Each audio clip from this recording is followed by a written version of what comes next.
السلام علیکم ورحمۃ اللہ وبرکاتہ۔ آج ہم بات کریں گے کہ جماعت کے ساتھ کیا ہمیں لمبی نماز پڑھانی چاہیے اور کیا ہمیں ایسا مؤذن رکھنا چاہیے جس کو تنخواہ دی جائے۔ تو یہ اکثر سوال ہوتا ہے، تو اس کے دونوں کے سوال کا جواب یہ ایک حدیث ہے جو کہ سنن نسائی کی ہے 673 کہ اللہ کے رسول صلی اللہ علیہ وسلم سے حضرت عثمان بن ابو العاص نے کہا کہ آپ مجھے میری قوم کا امام مقرر کر دیں۔ تو اللہ کے رسول صلی اللہ علیہ وسلم نے ان کی یہ بات مانی اور ان کو اپنی قوم کا یعنی کہ ان کی قوم کا انہیں امام مقرر کر دیا اور 2 ہدایت دیں ساتھ میں۔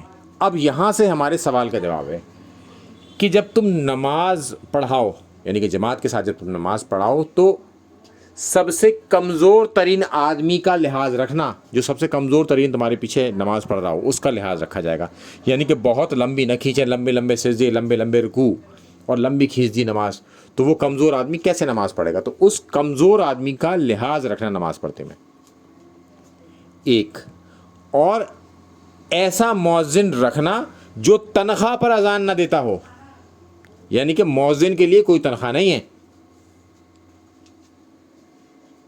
تو یہ 2 ہدایت ہے اور ان 2 ہدایت سے ہمارے ان 2 سوالوں کا جواب اس میں ہمیں مل جاتا ہے۔